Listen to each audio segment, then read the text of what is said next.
তবে টেন্স শুরু করা যাক। টেন্স চেনার টেকনিক। আমি লিখলাম লম্ব, ল ভেঙে লিখলাম ল ম ব। এই ল ম থাকলে পাস্ট, আর ব থাকলে ফিউচার, কিছু না থাকলে প্রেজেন্ট। এক্সাম্পল, আমি যাই, এখানে রস্বইতে ল ম ব কোনোটাই নাই, তো এটা হচ্ছে প্রেজেন্ট। আমি গিয়েছিলাম, এখানে শেষে ম আছে, এই জন্য এটা পাস্ট। ল ম থাকলে পাস্ট, এই জন্য এটা পাস্ট। আর ফিউচারে ব থাকলে ফিউচার, এখানে শেষে ব আছে, এই জন্য এটা ফিউচার। আজকে আলোচনা করব কন্টিনিউয়াস টেন্স, সেকেন্ডেতে আলোচনা করব প্রেজেন্ট টেন্স নিয়ে, ইনডিফিনিট টেন্স নিয়ে। তো কন্টিনিউয়াস টেন্স আমরা ছন্দ আকারে মুখস্থ করব। কাজ যদি চলমান হয় be verb plus verb ING হয়, এটা ছন্দ আকারে আমরা মুখস্থ করে ফেলব।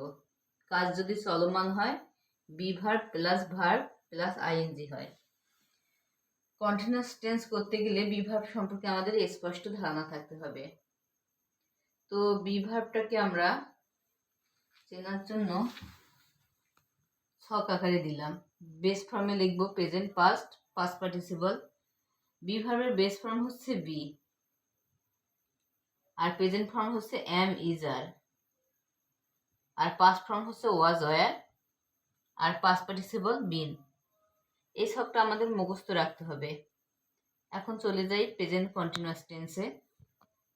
স্ট্রাকচার হচ্ছে, প্রথমে ছন্দটাই বলি।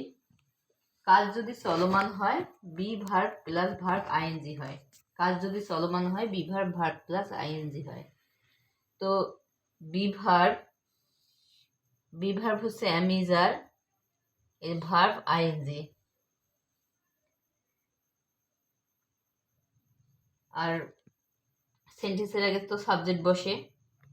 তো একটা এক্সাম্পল, আমি যাচ্ছি, বি ভার্ব হচ্ছে এখানে এম, আর ভার্ব প্লাস আইএনজি। তো এটা করলে হচ্ছে আই এম গোয়িং।